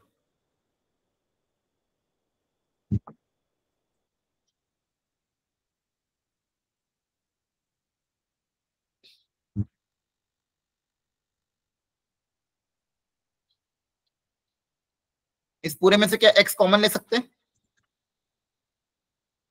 है ना? तो अगर Yes, एक्स sir. कॉमन लोगे तो क्या होगा? हर एलिमेंट से एक्स कॉमन आएगा, तो क्या बचेगा? 2 5x 7 x square minus 1x 1x और x स्क्वायर। आ रही बात समझ में? अगर x कॉमन लिया तो क्या होगा? हर एलिमेंट कॉमन आएगा, और k अगर मल्टीप्लाई करेंगे तो हर एलिमेंट k से मल्टीप्लाई होगा। ध्यान रखना, मैट्रिक्स में ऐसा होता है।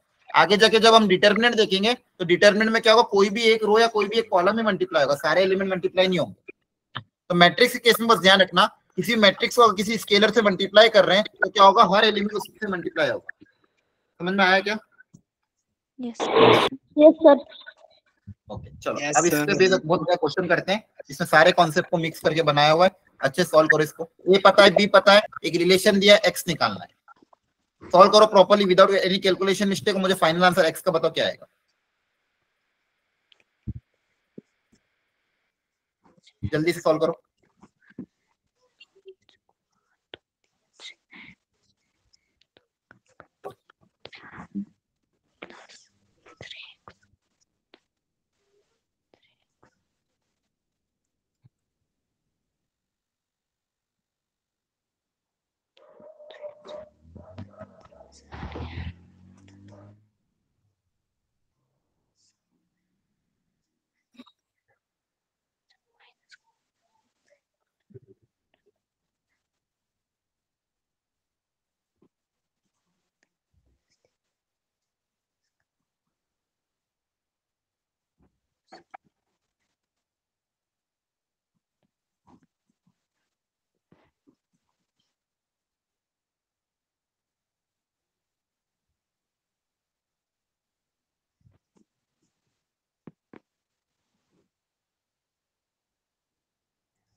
So 23/3 -3. कितना आ रहा है?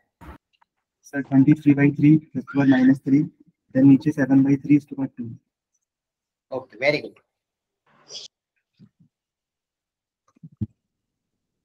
चलो फटाफट चेक कर लेते हैं। वैल्यू पुट अप करनी जल्दी से बच्चों। 3a का मतलब क्या होगा? 3a कैसे निकालेंगे? A से इंटू 3 को A से इंटू कर देंगे। सारे एलिमेंट 3 से मल्टीप्लाई हो जाएंगे तो बताओ क्या आएगा? 15 -3 9 6 -2b कितना आएगा? -8 6 2 -4 -2 से मल्टीप्लाई कर। =0। Very good. तो इन दोनों को सब्सट्रैक्ट कर दो या फिर इनको उधर भेज दो, जैसा सही लगे। 23 हाँ, 3x कितना आ जाएगा? माइनस का 23। हाँ ठीक है, चलो पहले एक काम करते हैं, इनको ऐड ही कर दे, सब्सट्रैक्ट ही कर दो। कितना आ जाएगा? 20 का 3 9 माइनस का 9 -9 7 10 वेरी गुड। इक्वल टू इसको लिख देंगे -3x, है ना? Yes sir. अब x निकालने के लिए -3 से डिवाइड कर देंगे। Yes sir. -23/3 3 -7/3 -10/3 सही है। Yes sir. तो बेसिक क्वेश्चन था कैलकुलेशन पे। बाकी मैंने बोला एनसीईआरटी सबको करनी है, एनसीईआरटी करके आना है ना अगली क्लास में। यहाँ तक कोई Yes. डाउट है किसी को? No sir. No sir. अब अगला इंपॉर्टेंट कॉन्सेप्ट जिस पे आप सबको ध्यान देना है और अच्छे से इसकी प्रैक्टिस करनी है, multiplication of to matrices. Add तो करना आसान था, स्केलर से मल्टीप्लाई करना भी आसान था, अब मल्टीप्लाई कैसे करना है वो समझना। एग्जांपल से समझना इसको ध्यान से। कोई मैं एग्जांपल ले रहा हूँ यहाँ पे, मान लो 2 1 4 8 3 6 रैंडम एग्जांपल ले लिया। इसका ऑर्डर बताओ कितना है? 2 × 3 2 क्रॉस 3 वेरी गुड। एक और मैट्रिक्स ले रहा हूँ,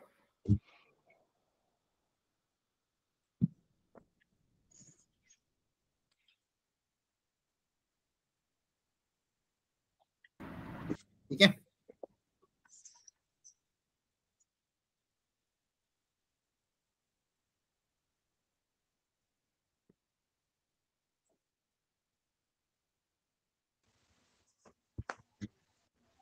इसका ऑर्डर बताओ कितना है?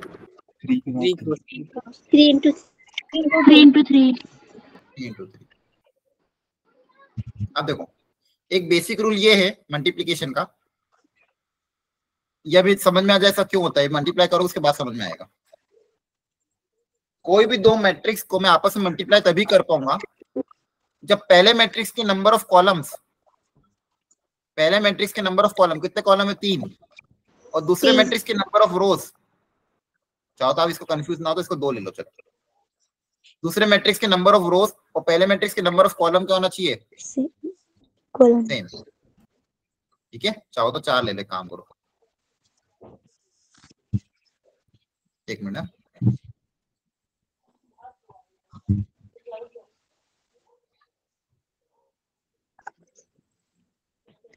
इसका ऑर्डर बताओ।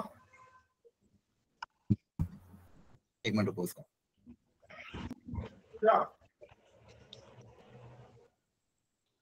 ऑर्डर बताओ आप। 3 × 4 3 क्रॉस 4 3 क्रॉस 4।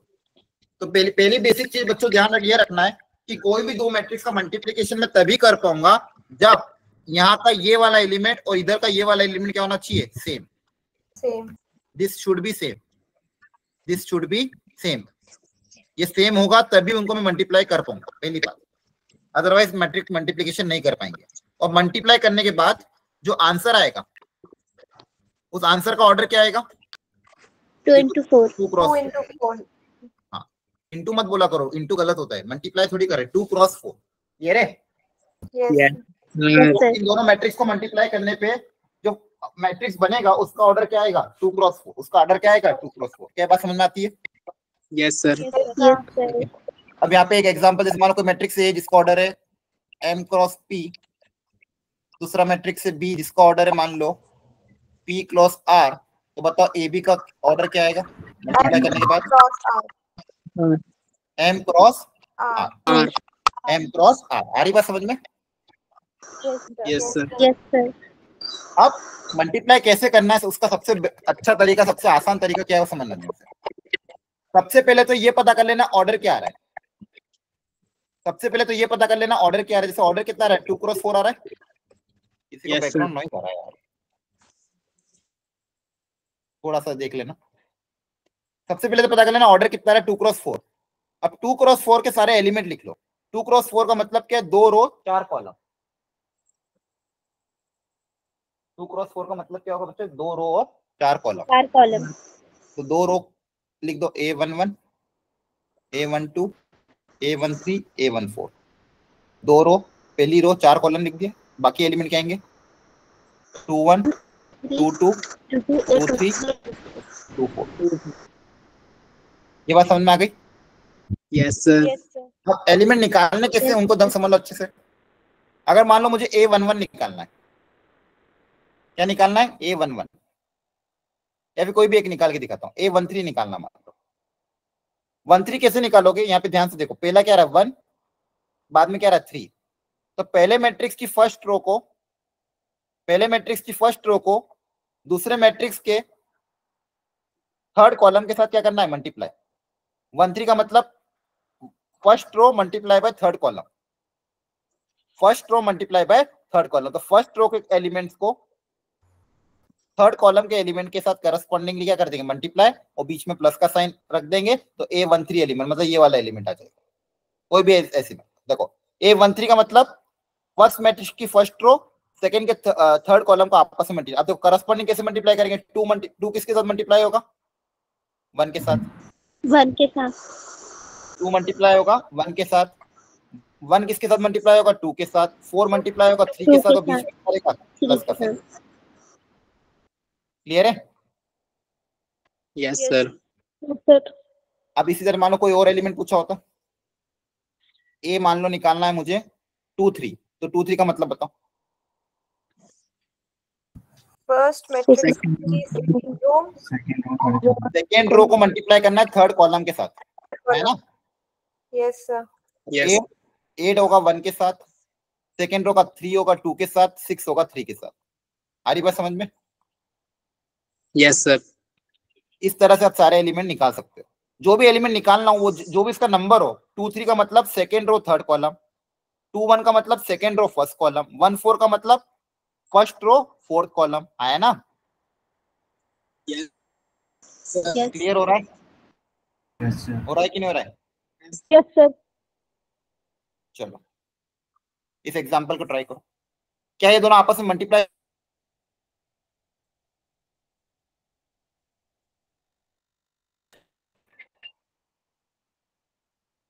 आपस में multiply हो सकते हैं? Yes sir.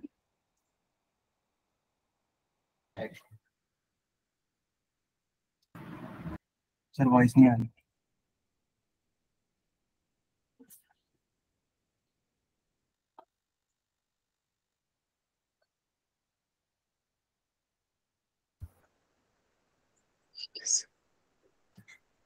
इन दोनों मैट्रिक्स को आपस में मल्टीप्लाई करूंगा तो ऑर्डर क्या आएगा? 1 into 2। 1 into 2। 1 into 2 का मतलब क्या है? एक रो 2 कॉलम, ये 2 एलिमेंट आएंगे। Yes sir. आया ना? अब इनकी वैल्यू निकाल लेते हैं। A11 का मतलब सर फर्स्ट रो को 19 फर्स्ट और कॉलम के 4। साथ, हाँ फर्स्ट रो को फर्स्ट कॉलम के साथ मल्टीप्लाई करना है। तो क्या आएगा? 1 into 1, 0 into 2, 2 into 3 plus 3 into 4। Answer कितना आ जाएगा? 1 plus 0 plus 6 plus 12। कितना आ जाएगा? 19। अब A12 का मतलब क्या हो जाएगा? First row second column. तो 1 into 1, 2 into 0, 2 into 0, 3 into 1। क्या समझ में आ रहा है कि नहीं आ रहा है? जल्दी बोलो। Yes, yes sir. सर। इसकी प्रैक्टिस करना है आज एनसीईआरटी से, और जितना फास्ट प्रैक्टिस करोगे उतना ज्यादा आपका फायदा, क्योंकि आगे जाके आपको बहुत हायर पावर कैलकुलेट करनी है और उसमें कैलकुलेशन आपकी फास्ट होनी चाहिए विदाउट एरर। तो ये तभी पॉसिबल है जब एनसीईआरटी में अच्छी प्रैक्टिस कर लो। ठीक है, चलो एक क्वेश्चन को ट्राई करो, इसको ट्राई करो। क्या मल्टीप्लाई हो सकते हैं? Yes, sir. Yes, sir. Multiply होने का ऑर्डर क्या आएगा? 2 cross 4. Sir, 2 into 4. 2 cross 2 cross 4. और इसके एलिमेंट लिख लेता हूँ, फिर एलिमेंट आप निकालना, 2 रो 4 कॉलम।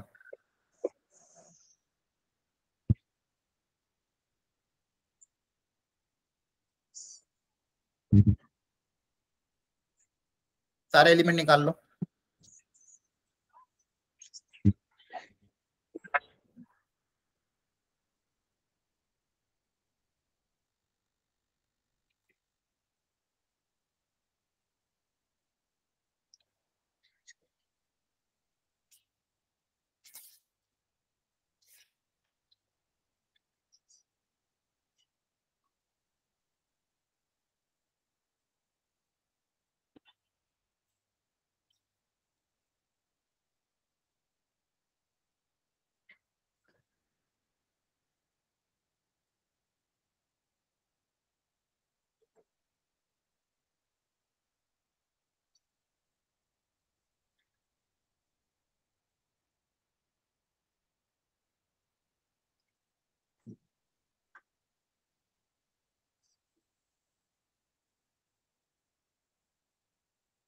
जी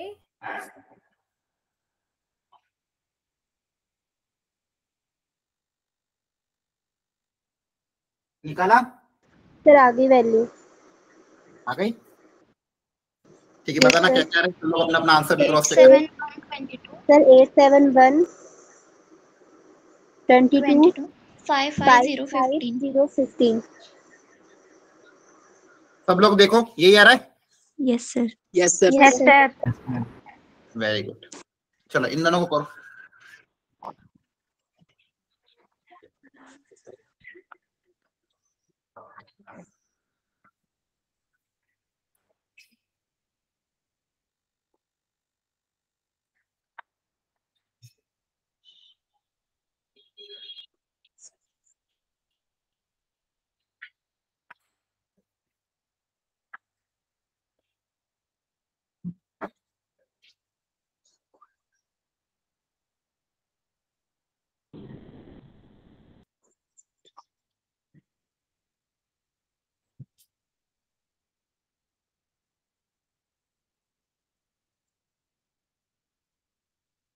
सर आ गया।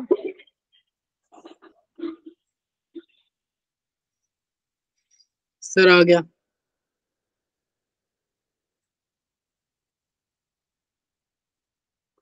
बताओ क्या आ रहा है?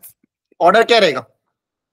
3 क्रॉस 3। 3 into 3. 3 cross 3 जल्दी बताओ एलिमेंट। 3 cross 1 2 4 1 2 4 1 2 4 1 2 4 0 0 0 2 4. 0 0 0 1 to 4 के बाद क्या आएगा? 1 2 4 वापस 1 to 4। Yes sir. Yes, sir. अब 0 2 4. 0 बोलो क्या आएगा? 0 0 0। 0 Sir, 0 0 0. चेक करो एक बार, सही है कि गलत? सही है? Yes sir. Yes, sir. किसी को कोई डाउट तो पूछो मल्टीप्लिकेशन में। Not sir. ठीक है, इसको सॉल्व करो। सर a प्लस बी दिया है, a माइनस बी दिया है, a क्यों पूछा है, कैसे सॉल्व करेंगे? पहले तो बताओ a कैसे निकालें।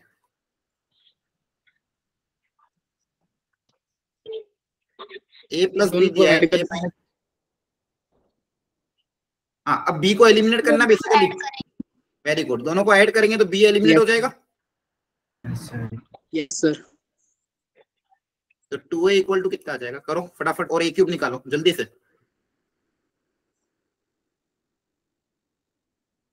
2 से डिवाइड कर देना तो a आ जाएगा। पूरे को 2 से डिवाइड कर दोगे। अच्छा, a क्यूब निकालने का तरीका क्या होता है? A cross A a निकाल स्क्वायर इनटू a। हाँ, ए स्क्वायर को ए से डायरेक्टली क्यूब मत कर देना, गलती मत कर देना, सबको क्यूब कर दो, वो गलत होगा। ए स्क्वायर को ए से मल्टीप्लाई करेंगे तो ए क्यूब आएगा। सबसे पहले ए स्क्वायर निकालना पड़ेगा,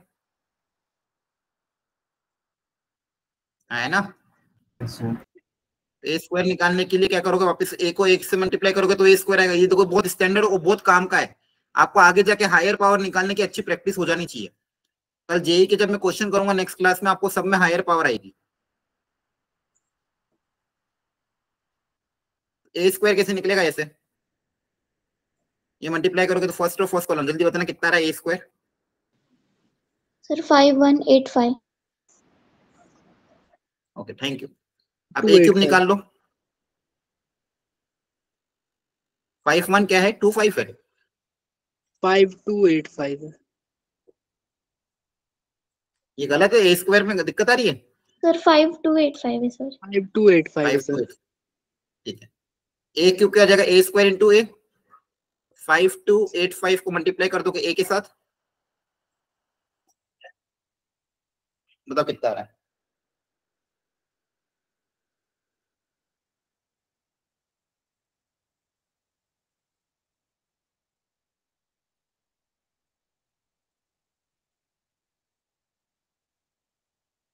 देखो बताओ, क्या ये आ रहा है, सर 13। 15 आ रहा है। 13 होगा सर। सर 13 आ रहे हैं। हाँ सही है, 13 होगा। 5 2 8, या इन्होंने गलती कर दी। 13 बोलो। 13 7 28 13। 28 13। Yes yes sir. Sir. Okay 13 7 28 13। Okay clear हुआ। Yes sir. यहाँ तो कोई डाउट है किसी को, anyone? No sir. No sir. ठीक है, तो बच्चों ये जो आज हमने किया है ना, ये सब क्या है, अलजेब्रा ऑफ द मैट्रिक्स है। इसका मतलब कैसे आपस में मल्टीप्लाई करना है, कैसे ऐड करना है, कैसे सब्सट्रैक्ट करना है। अब फटाफट एक चीज और बता देता हूँ, उसके बाद आपका होमवर्क अच्छा हो जाएगा। एक मिनट रुको,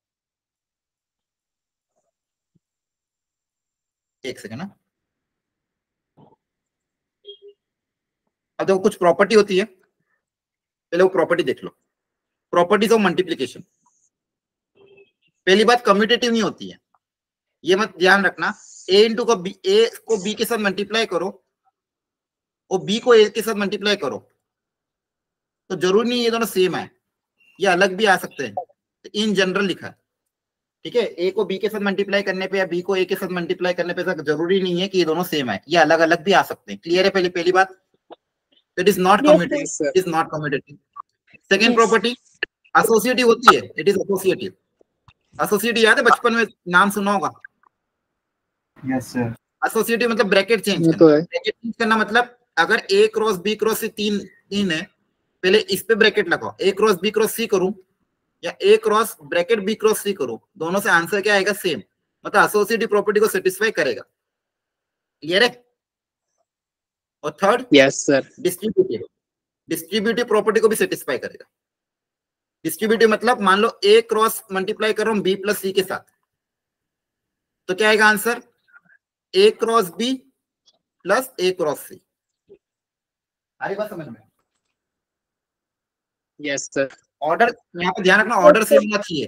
पहले ए आ रहा तो पहले ए आएगा, ऐसा मत कर देना B cross A C cross B, ऐसा मत कर देना। ऑर्डर सेम होना चाहिए। यहाँ पे मैट्रिक्स के केस में ध्यान रखना, मैट्रिक्स मल्टीप्लिकेशन में ऑर्डर गड़बड़ कर दोगे सब गड़बड़ हो जाएगा। ए क्रॉस बी प्लस सी अगर मैं बोल रहा हूँ तो पहले अगर ए है तो पहले आगे ए आएगा, बाद में बी और सी आएंगे, ध्यान रखना। आ रही बात समझ में। Yes sir. अगर मान लो ऐसा कुछ होता तो बताओ इसका आंसर क्या था,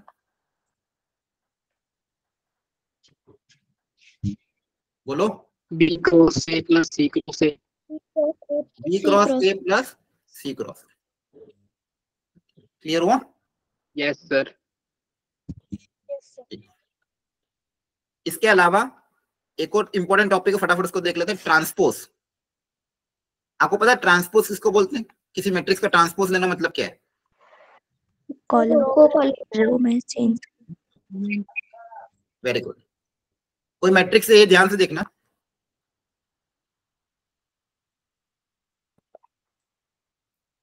213418, इसका ऑर्डर बताओ कितना है? 2 into 3. 2 2 cross cross 3। 3. तो कोई पूछे इसका ट्रांसपोज निकालो, ए डैश, ट्रांसपोज डिनोट करेंगे ए डैश से या फिर ए टी से, इसका मतलब क्या? ट्रांसपोज। तो ट्रांसपोज कैसे निकलेगा? सारी रो बदल जाएगी कॉलम में, कॉलम बदल जाएंगे रो में, रो और कॉलम को आपस में क्या करना? इंटरचेंज। इस प्रोसेस को बोलते हैं ट्रांसपोज, है ना। तो यहाँ पे 2 क्रॉस 3, तो पहली रो क्या थी? ये रो 1, 1 3 4 5 8. रो 1 कन्वर्ट हो जाएगी कॉलम 1 में, तो यहाँ पे हो जाएगा 2 1 3 4 5 8। आ रही बात समझ में? 4 5 8. जो पहले रो था वो कन्वर्ट हो जाएगा कॉलम में, Yes. ऑर्डर हो जाएगा उल्टा 3 cross 2। Clear? Yes. Yes, sir. Yes, sir. Transpose का मतलब हो गया रोज को कॉलम में बदलना, कॉलम को रोज में बदलना। अब इसकी कुछ इंपॉर्टेंट प्रॉपर्टीज होती है जो ध्यान रखनी है। अगर मान लो कोई मैट्रिक्स है उसका ट्रांसपोज ले, वापस ट्रांसपोज ले लेंगे तो क्या होगा? वही सर ए आ जाएगा। इसको वापस अगर ट्रांसपोज लेगा, इसका अगर वापस ट्रांसपोज लूंगा तो वो खुद वापस आ जाएगा। Yes sir. Yes, sir. Yes, sir. तो ट्रांसपोज बार बार ट्रांसपोज लोगे तो वापस वो खुद आ जाएगा, पहली प्रॉपर्टी। दो मैट्रिक्स एडिशन में अगर है और उसका होल ट्रांसपोज ले लिया तो क्या आ जाएगा? ट्रांसपोज अलग अलग हो जाएगा। ए का आंसर प्लस बी का आंसर। माइनस में भी सेम प्रॉपर्टी लग जाएगी। इसके अलावा अगर प्रोडक्ट में है ना, तो प्रोडक्ट में क्या हो जाएगा? ऑर्डर रिवर्स हो का जाएगा। ट्रांसफर इनटू ए का ट्रांसफर। अगर एक से ज्यादा प्रोडक्ट है, दो से ज्यादा प्रोडक्ट है तो क्या होगा बताओ? रिवर्स कर दो ऑर्डर अगेन, तो सी आएगा, बी आएगा, फिर क्या आएगा? ए आएगा। आई बात समझ में? Yes, sir. क्लियर है? Yes sir. कोई कांस्टेंट अगर मान लो तो कांस्टेंट का कुछ फर्क नहीं पड़ेगा, कांस्टेंट को आप बाहर निकाल लो, कांस्टेंट के कुछ फर्क नहीं पड़ेगा। क्लियर है? अगर पावर Yes, sir. एक ए की पावर एन का होल ट्रांसपोज, इसको लिखने का एक और तरीका क्या आ जाए? आप ए की पावर एन मत निकालो, आप क्या करो? ट्रांसपोज की पावर एन कर दो, बात क्या सेम है, मतलब इनको आपस में इंटरचेंज करो। क्लियर है? Yes, sir. Yes, sir. ठीक है, तो मेन तो ये प्रॉपर्टी उसको ध्यान रखना, वो वाला तभी जब स्क्वायर मैट्रिक्स होगा तभी करना है। ये समझ में आया? Yes, sir. Yes, sir. Yes, sir. चलो एक क्वेश्चन ट्राई करते हैं। ये कमिट ये एक बेसिक अंडरस्टैंडिंग पे क्वेश्चन है, मैनिपुलेशंस पे। करो ट्राई। यहाँ पे क्या दिया हुआ है? बोला गया है कि a इंटू बी का प्रोडक्ट a के बराबर है, b इंटू ए का प्रोडक्ट b के बराबर है। आपको पता करना b स्क्वायर का जो वैल्यू है वो इन चारों ऑप्शन में किसके बराबर है?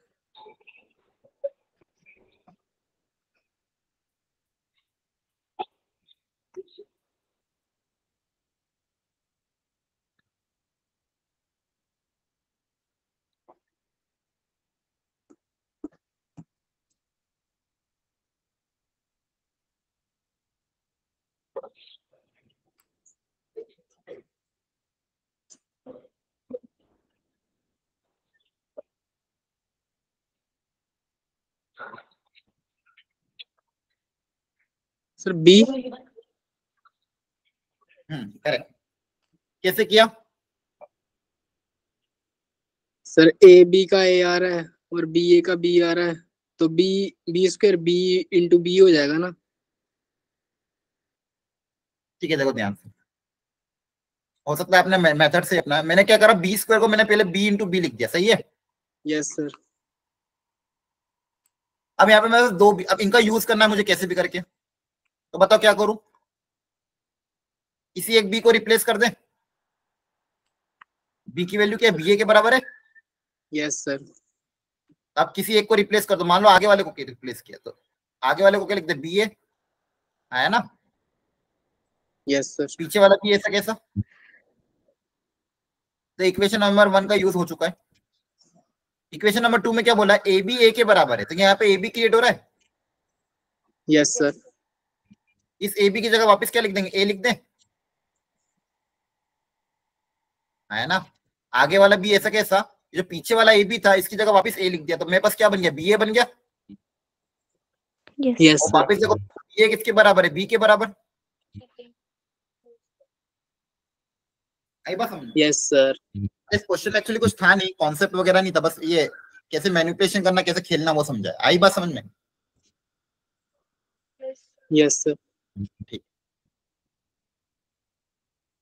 अच्छा एक चीज और, मैंने आपको बताया कि भाई मैट्रिक्स मल्टीप्लिकेशन कम्यूटेटिव नहीं होता है ना, matrix multiplication Yes, sir. Commutative नहीं होता है। इसी में एक इंपॉर्टेंट चीज ये है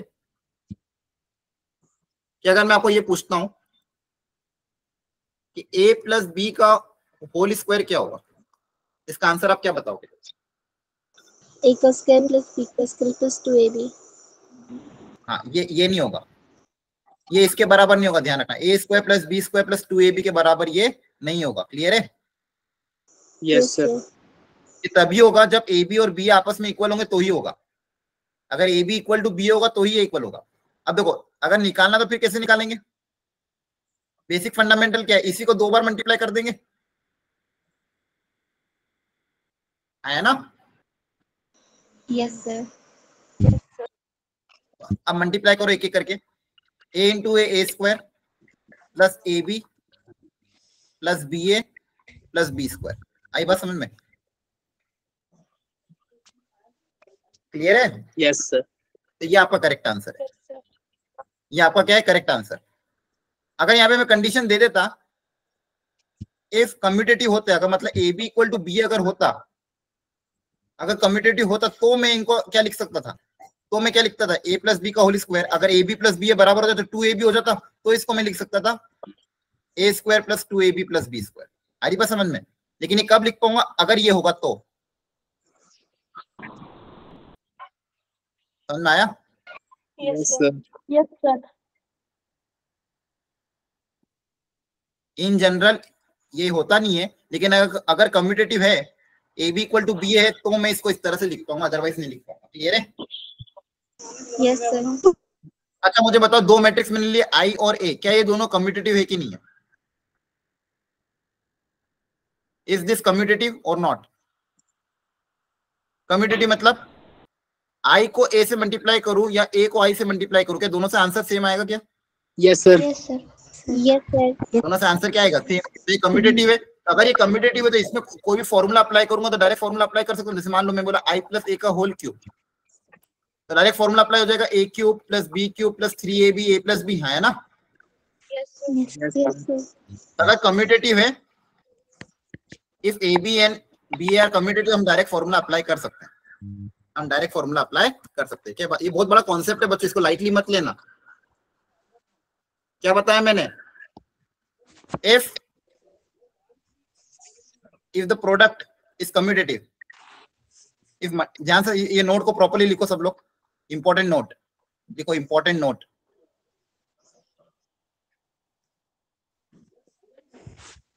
इंपॉर्टेंट नोट क्या है? If product is commutative, if multiplication is commutative, ऐसे दो मैट्रिक्स से मान लो कोई special, that is A B का प्रोडक्ट बी ए के प्रोडक्ट के मान लो बराबर आ रहा है। कोई ऐसा केस है जहां पे मान लो, हर बार ऐसा जरूरी नहीं बराबर आए, लेकिन मान लो किसी केस में बराबर आ रहा है, तो उस केस में मैं बाइनोमियल वाले जो फॉर्मूले, जैसे मान लो a प्लस बी की पावर n, यहाँ के फॉर्मूले में we can use the binomial expansion, we can use binomial expansion. Sir हम सीधा A Can plus use the- B कर सकते हैं। क्या हुआ? ए प्लस बी नहीं कर सकते, उसके बाद रेस टू पावर सॉल्व कर लेंगे। क्या कर दें? a प्लस, सीधा ए प्लस बी नहीं आवाज कर सकते सर। नहीं पावर n है ना। अच्छा a प्लस बी, अरे a प्लस बी वो तो तब करोगे जब आपके पास मैट्रिक्स प्रॉपर में हो। हर बार प्रॉपर में थोड़ी रहेंगे, वेरिएबल के टर्म्स में रहेंगे, है ना? Yes sir. ठीक है, ऐसा थोड़ी होगा वो नंबर दे देंगे तो फिर तो ऐड करके पावर n कर दूंगा, वो अलग बात है। लेकिन अगर नंबर के टर्म्स में नहीं दिए तो आप वहां पे बाइनोमियल थ्योरम को अप्लाई कर सकते हो। मतलब यहाँ पे अगर कम्यूटेटिव है तो a प्लस बी का whole square, A plus B का होल क्यूब में डायरेक्ट फॉर्मूला अप्लाई करके निकाल सकता हूँ। क्या कॉन्सेप्ट समझ में आया?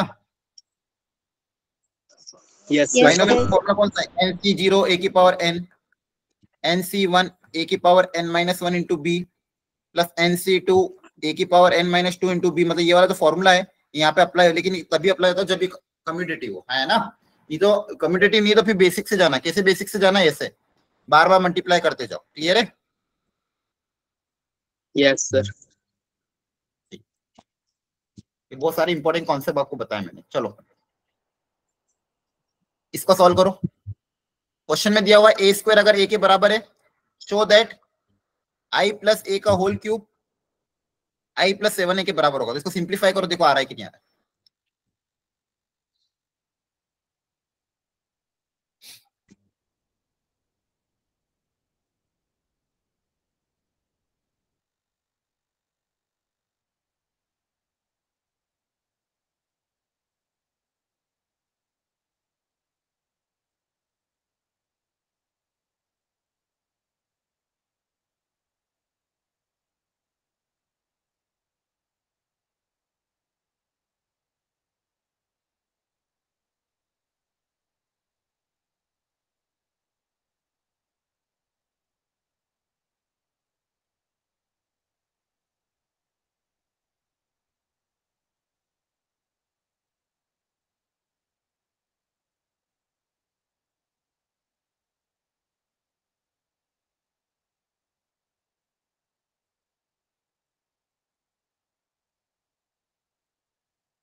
आ गया? सर आ गया। हो जाएगा। ए 7 देखो ए क्यूब है ना, वही formula a cube plus B cube plus 3a square b plus 3ab square. Apply करोगे, आई क्यूब को आई लिख दोगे, ए क्यूब को क्वेश्चन में क्या दिया होगा था, ए क्यूब को क्या लिखोगे, ए स्क्वायर इंटू ए स्क्वायर को वापस ए लिख सकते हैं, वापस ए स्क्वायर बनेगा, इसको वापस क्या लिख देंगे ए। ए क्यूब को वापस ए लिख सकते हो, आई से मल्टीप्लाई करने पे वापस ए आ जाएगा, ये वापस ए आ जाएगा, तो क्या आ जाएगा आई प्लस 7 है ना। Yes sir. ठीक है, चलो यहाँ तक कोई डाउट है किसी को? No sir. No sir. ठीक है, तो आज अपन ने थ्योरी कवर कर ली है। कल की क्लास में मेंस एडवांस के अच्छे अच्छे क्वेश्चन करूंगा आपको अगली क्लास में, लेकिन उसके पहले ये होमवर्क करके आ जाना, प्रैक्टिस करके आना इसकी ए क्यूब हायर पावर की मल्टीप्लिकेशन की, तो ही अगली क्लास में क्वेश्चन हो पाएंगे, अदरवाइज स्ट्रगल होगा। और आपको मैंने बता रहा हूँ वापस, इस टेस्ट का इस बार टेस्ट है, टेस्ट को सीरियसली लेना, सबके नंबर अच्छे आने चाहिए। अगली क्लास में अपन जितनी भी डीपीपी उसका डाउट डिस्कशन करेंगे, तो आप लोग प्लीज फंक्शन और आईटीएफ की डीपीपी कर लेना, ये आखिरी चांस है आपके पास, बाद में टाइम नहीं मिलेगा, बता रहा हूँ। बाद में जब नए चैप्टर चालू हो जाएंगे, डीपीपी पुरानी डीपीपी या मॉड्यूल करने का टाइम नहीं मिलेगा। अभी संडे के पहले सैटरडे तक, कल की क्लास तक जितना सॉल्व हो सके सॉल्व कर लेना, ताकि नेक्स्ट क्लास में अपना डाउट डिस्कशन कर सको। क्लियर है? Yes yes sir. Okay okay, thank you.